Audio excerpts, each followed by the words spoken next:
Michael Makovsky. I'm your moderator for this session on Iranian aggression and deal or no deal, how the U.S. can counter Iran's destabilizing regional aggression is a formal title. My day job is I'm president and CEO of JINSA, the Jewish Institute for National Security of America, and it's an honor to be here at another excellent UANI conference. So, Victoria. Victoria Coates. I'm a senior fellow at the Heritage. I think they just are turning on the mics now. I think we were voice activated. But I'm a senior fellow at the Heritage Foundation, served in the Trump administration on the National Security Council and the Department of Energy, and before that was in the Senate with Senator Cruz. I like the shy retiring types. I'm Ilan Berman. I'm Senior Vice President of the American Foreign Policy Council, a different think tank in Washington, D.C. I head up all of our institutional research and analysis, including on Iran, on Russia, on Eurasia. So hopefully we'll get a chance to talk a little bit about that. I hope everyone can hear me. I'm Ray Takeyh, and I work at the Council. My name is Ray Takeyh, and I work at the Council on Foreign Relations. No applause.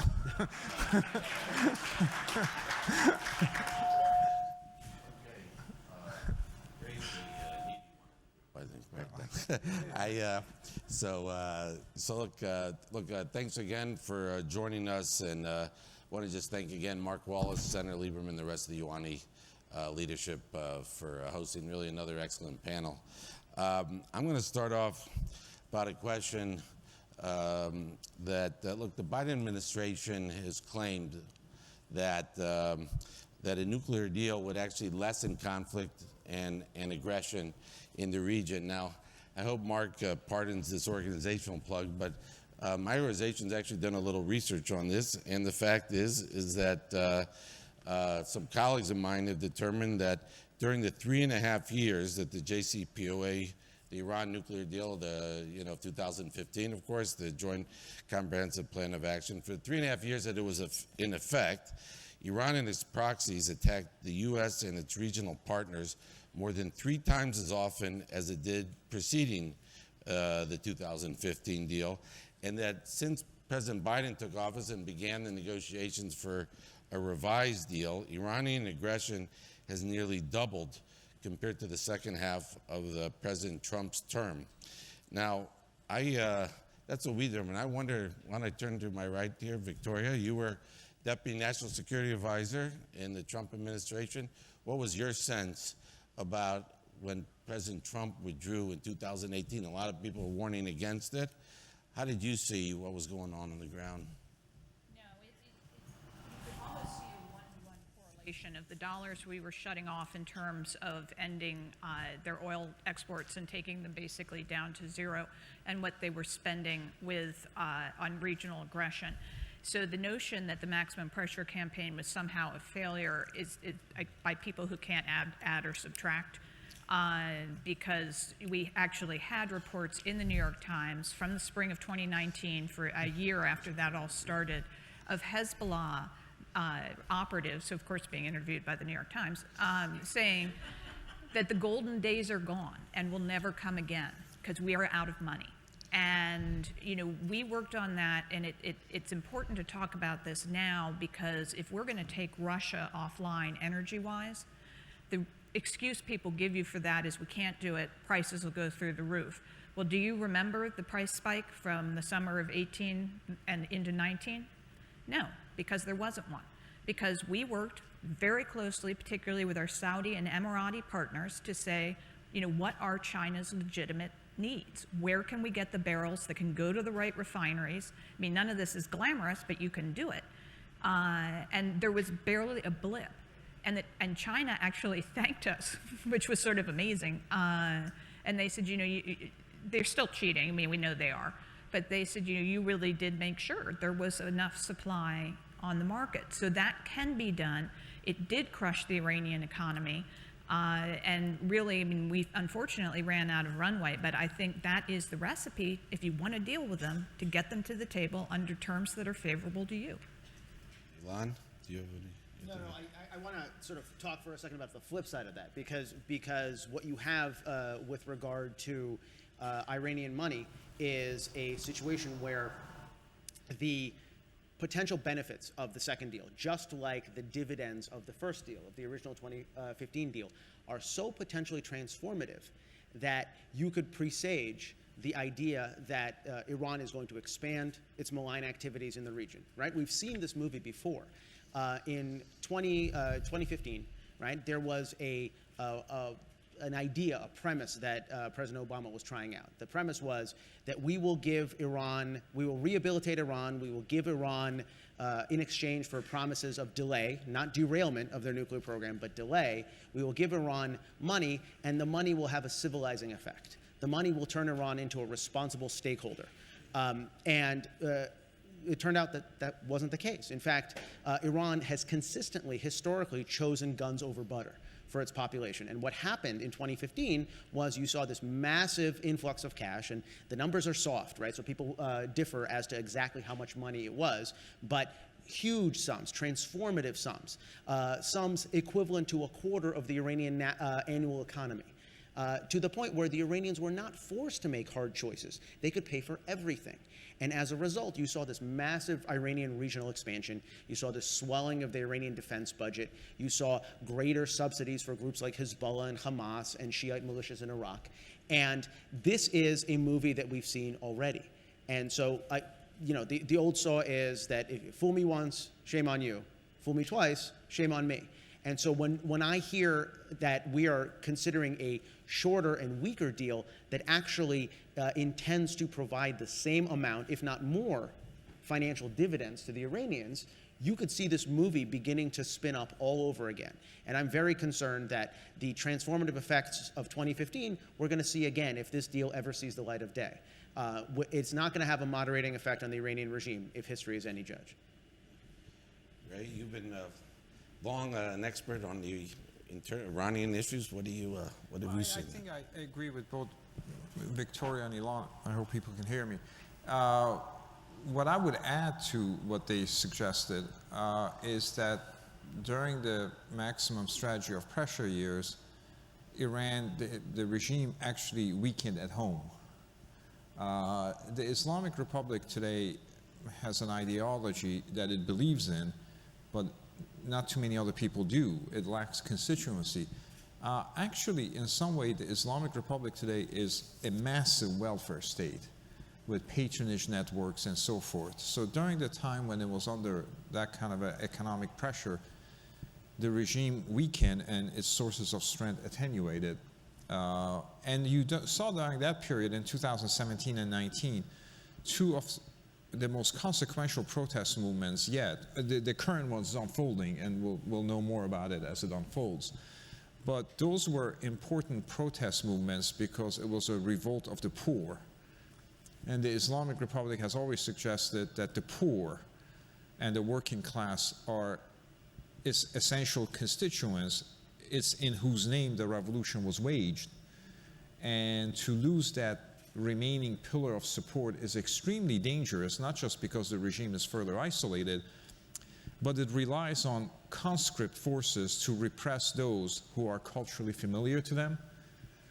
So the maximum strategy of pressure during the time which was implemented caused an enormous change within the Iranian political system internally and helped weaken the regime.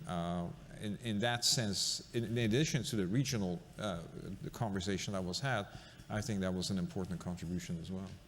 By the way, I should add, I know you didn't mention it, Ray, but I encourage people to read your book that you came out with last year on the Iranian-U.S. relations. You don't have to read it, but you should buy it. I agree with you. That's true. That's true. I do want to, I think it's important, obviously, to talk about at least the last few years to give a context of where we are. And I have another question on that that kind of is a bridge. And I was in Israel, I remember in fall of 2019, I was meeting a very senior Israeli general, and he was really beside himself on the region. Why? Because Iranian aggression was really escalating that year. They downed I think it was a $120 million drone of the United States, and Trump almost retaliated and at the last minute pulled back. There was attacks on other energy facilities of our regional allies, most notably in September 2019, the Takeyh, one of the most important energy facilities in the world in Saudi Arabia. And the U.S. did nothing. And I think it was a surprise, certainly to many Israelis, certainly myself. Of course, things changed in January of 2020 when the United States killed Major General Qasem Soleimani, probably the second most important person in Iran and head of their regional strategy, and a real master and very close to the supreme leader. However, January 2020 was 3 years into the Trump administration. Now you go to Israel, you talk to, I was just there somewhat recently, and last year, I find a lot of nervousness among certainly senior IDF generals about the state of U.S. or the lack of U.S. deterrence, and really very worried about it. That's what I heard last year. When I was there more recently, I think there's a resignation that the United States is just not going to do anything. The thing is, though, and I'm going to turn to Victoria again on this first, is that the first 3 years of the Trump administration, were they that different than the first year and 9 months of the Biden administration? It doesn't seem like Biden is really retaliating, just like really the Trump administration didn't seem to either. Oh, I would push back on that, Mike. Good. I think it was really, in many ways, the mirror opposite. I mean, despite what you might read in the New York Times, President Trump did not do things off the cuff in serious national security issues. And so he actually recertified the JCPOA twice. But while he was doing that, we were instructed to do a thorough review of the deal. A team was put together to see if we could get a better deal that would actually address some of the key issues. And it was when he realized that that simply wasn't going to happen, he withdrew from participation in the deal and then started the maximum pressure campaign, which I think the Iranians would say was worse than military intervention in terms of completely taking that economy out. And thank you, I'm a fan of it too. And making very, very clear to them that we were going to starve them of funds. At the same time, the president was taking quite dramatic actions in support of Israel, the move of the embassy, the recognition of the Golan Heights, to make very clear to the international stage that there was no distance between the United States and Israel, that we had Israel's back, and that we would robustly support them in any action they felt they had to take. And then finally, I'm sorry to filibuster, but I did work for Ted, so it happens. The president was willing to take 2 kinetic strikes against locations in Syria in both April 17 and April 18 that potentially could have had Iranians at those sites. And the decision was made to do it because, for him, saying that chemical weapons are used as a red line actually meant it was a red line, and so he needed to do something about it. Thank you. Those were interesting days too. And then finally, the Suleimani Strike. I mean, there's just nothing has been done like that, and it was a bold decision, and he made it. You think? Do you agree, Ilan and Ray, with Victoria, that economic pressure is even? I don't want to put words in your mouth. Correct me if I'm wrong. Is at least as important as kinetic action in terms of deterring Iranian aggression? Go ahead.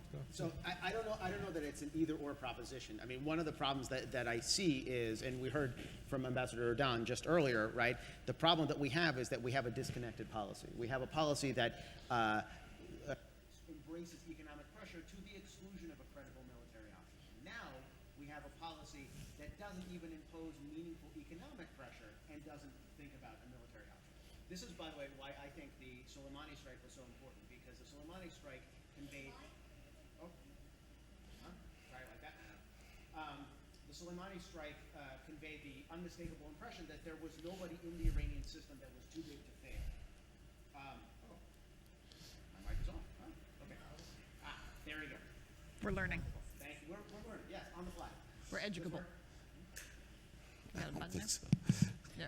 Okay, there you go. Perfect. Sorry. So the Suleimani Strike was symbolically, I think, enormously important because it conveyed the impression that there was nobody in the Iranian system that was too big to fail. There was nobody that, despite the egregious nature of their acts, was effectively untouchable. That was an enormous signal to the Iranian regime. And here, I differ with Victoria and I agree on a lot of things. I think we differ tactically on this. I think it was also a missed opportunity because Qasem Soleimani was an enormously significant person in the Iranian national security establishment. He was the glue that tethered the Iranian regime to all its different proxy groups. He was very hard to replace. The way you know he was hard to replace was the fact that his second in command, Ismail Ghani, was not anywhere near as senior as he was. He was in fact an Afghanistan guy. He didn't know the Syria theater. He didn't know the Iraq theater.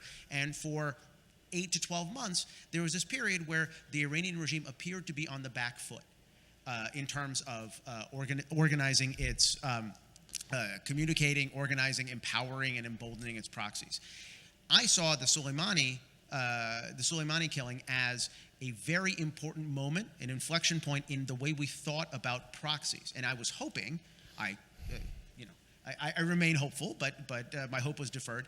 I was hoping that it was the start of a larger campaign, right? Because what we're talking about in the context of the Iranian regime is a regime that is organically tethered to all these non-state actors that are targeting U.S. interests and U.S. allies in the region. And the Soleimani killing was important in putting them on the back foot temporarily.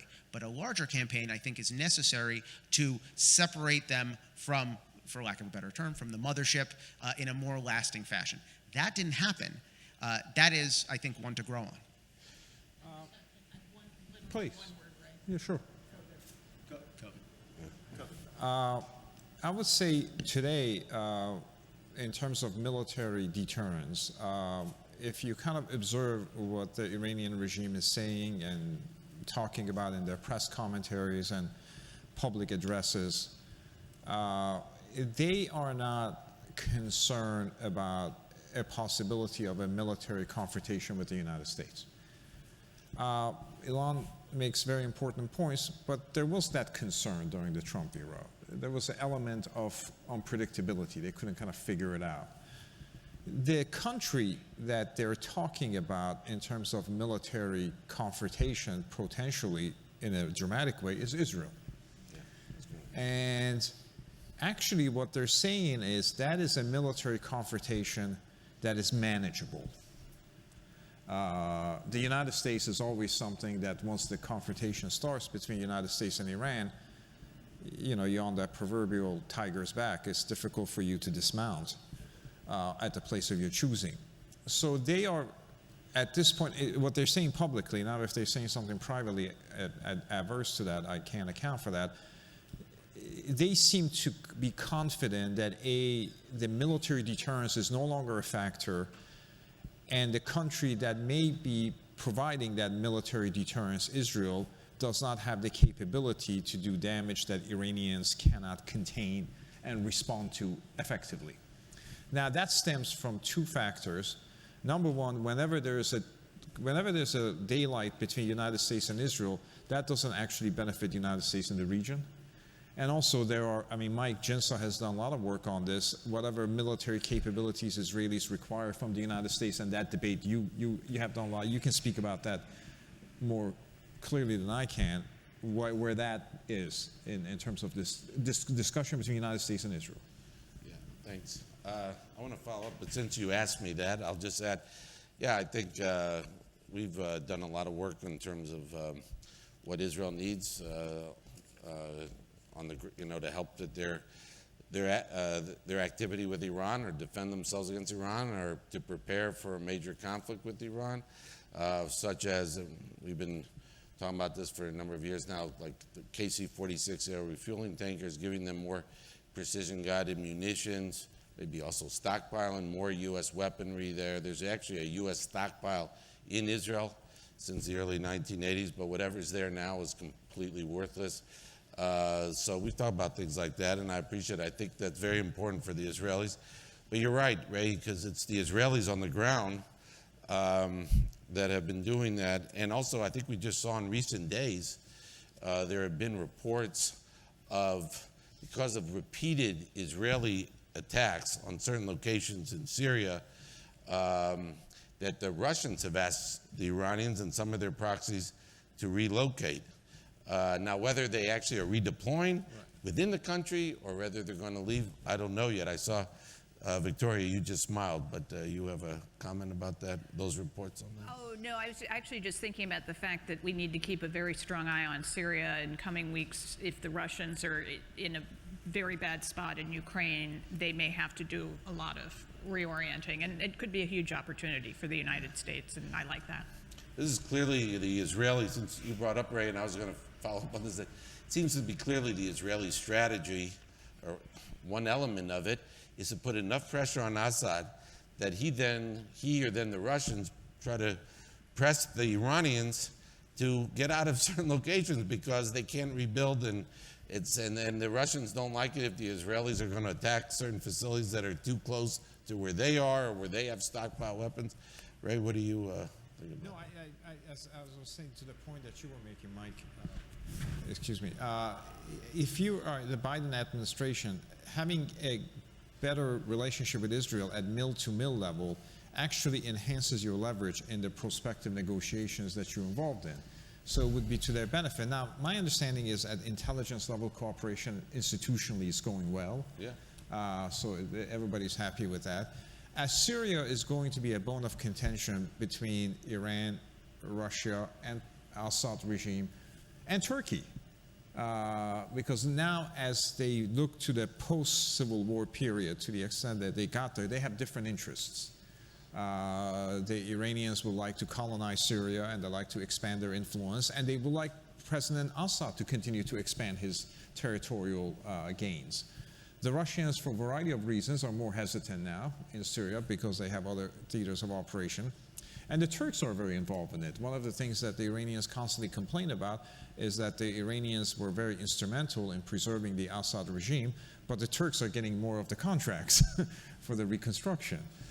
So Syria will give some opportunities to create some sort of a tension between these parties that were allied together during the high points of the Civil War.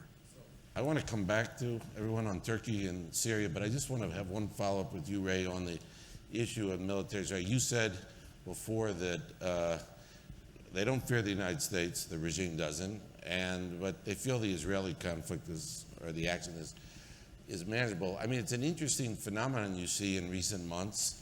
Well, actually, it's more than recent months. It's been at least, I think, the last year, where you have the Iranians retaliating against U.S. force places like in Tamf in eastern Syria for Israeli strikes. Now, whether they're doing this because, well, I think they're doing it for a couple of reasons. One is they're afraid of Israeli retaliation, and two, they think that maybe by doing this, the U.S. will pressure Israel. But what do you think seems to get this regime's attention the most? Is it the fear of military confrontation, or is it going back to the economic pressure, what we were talking about before?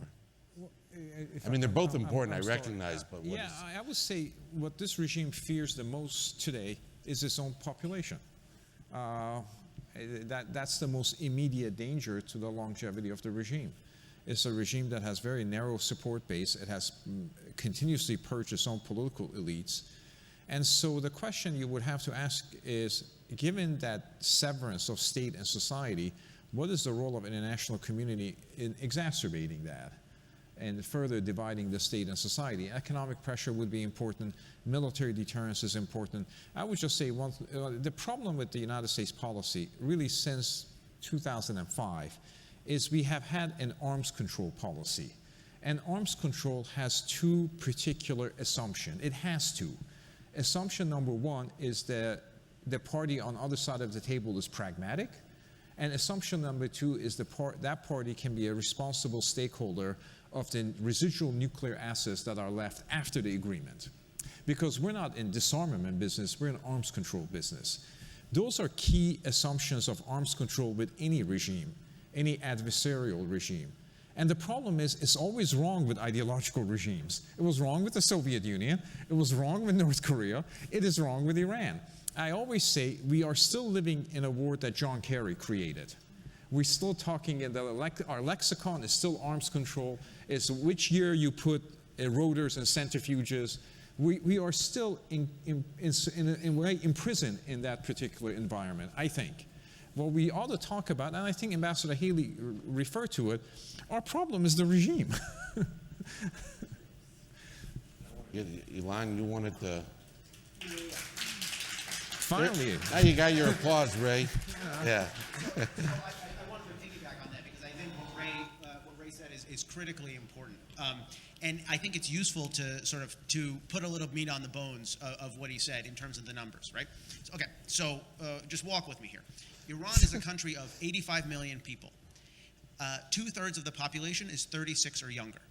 The Islamic Republic is 43 years old, which means that more than half of the population either wasn't born or wasn't politically aware at the time of the Islamic Revolution, right? So no wonder the Iranian regime, the original revolutionaries who are still in power, people like the supreme leader who's ailing and in his 80s, people like Ahmed Jannati, who heads up the Assembly of Experts and the Guardian Council and just turned 95, so we're clear.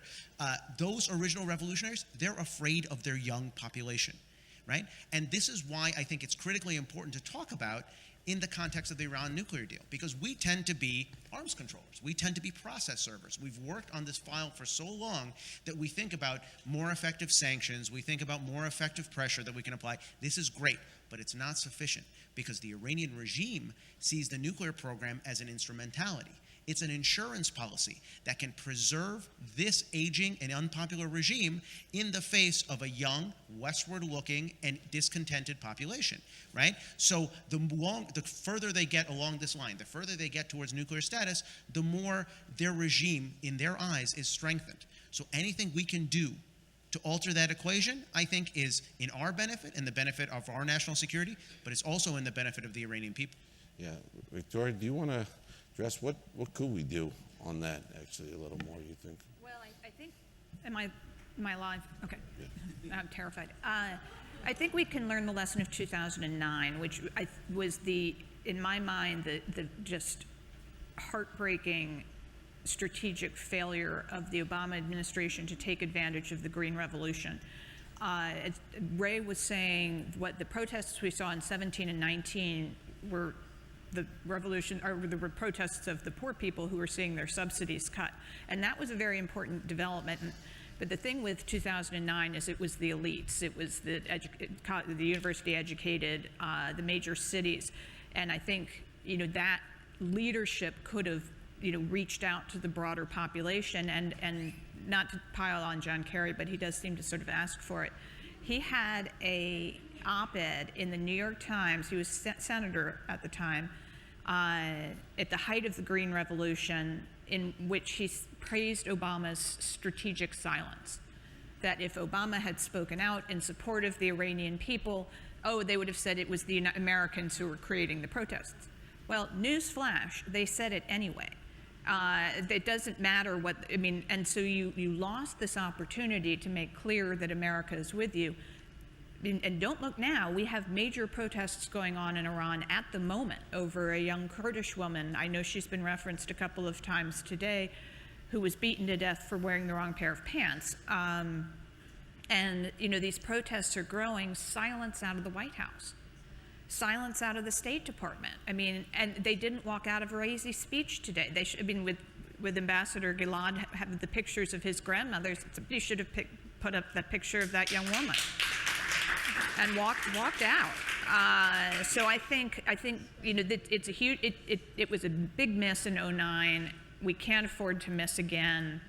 Heck, if Elon Musk can get involved and offer them Starlink, the rest of us could get up to. Excellent point, Victoria. Let me ask you, Ray, to bring it to the domestic turmoil. You mentioned that what the regime fears the most is its own people, but some themes over the years in the unrest, I don't know if I saw it in the ones in the last few days, though you guys could correct me if I missed it,